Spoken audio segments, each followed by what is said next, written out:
1, 2, 3. Rustig. Welkom by nog 'n Storybeer storie. Luister lekker saam.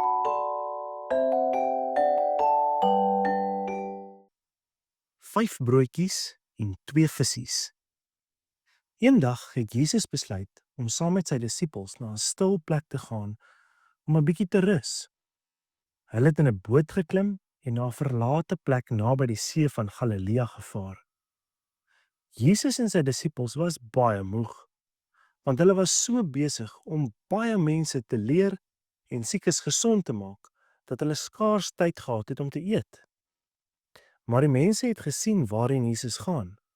Hulle was so gretig om by hom te wees, dat hulle langs die kus gehardloop het om by hom by die verlate plek te wag. Toe Jesus uit die boot klim, het hy 'n groot skare mense gesien wat op hom wag. So, in plaas daarvan om te rus, het Jesus begin om die mense te leer oor God se koninkryk en om die siekes onder hulle gesond te maak. Die hele dag lank het Jesus gepraat en die mense het aandagtig geluister. Hulle was so vasgevang deur sy woorde dat hulle nie eens agtergekom het hoe laat dit geword het nie. Die son het begin sak en dit het baie laat geword. Die disippels het na Jesus toe gekom en gesê: "Hierdie plek is verlate en dit is al laat. Stuur die skare huis toe, sodat hulle na die dorpe en plase in die omtrek kan gaan om vir hulle kos te koop, want hulle het niks om te eet nie." Maar Jesus het iets verrassends gesê: "Hulle hoef nie weg te gaan nie. Gee julle vir hulle iets om te eet." Die disippels was verbaas. Daar was duisende mense in die skare, ten minste 5000 mans, plus hulle vroue en hulle kinders. Hoe kon hulle al hierdie mense kos gee? Filippus, een van die disippels, het gesê: 200 pennings se brood is nie genoeg vir hulle, sodat elkeen 'n stukkie kan kry nie. Hy het bedoel dat selfs as hulle 'n groot som geld gehad het om brood te koop, sou dit steeds nie genoeg wees om al die mense te voed nie.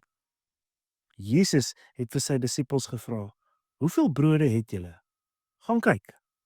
Andreas, 'n ander disipel, het rondgevra en 'n seentjie gevind wat 'n klein middagete by hom gehad het. "Hier is 'n seentjie wat 5 garsbrode en 2 visse het Andreas gesê.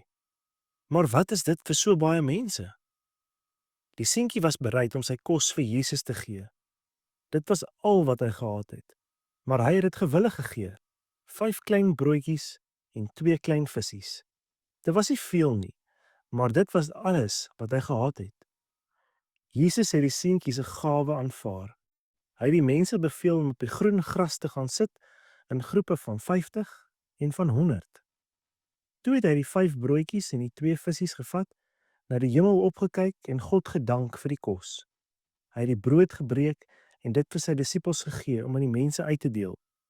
Hy het ook die vis in stukke gebreek en aan sy disippels gegee om uit te deel.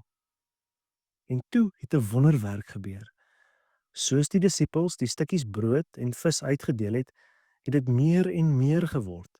Elke keer as hulle 'n stukkie brood of vis afgebreek het, was daar nog meer om af te breek. Die kos het net aanhou vermeerder. Al die mense het geëet totdat hulle versadig was. Niemand het honger gebly nie. Almal het genoeg gehad. Die mans, die vroue en die kinders.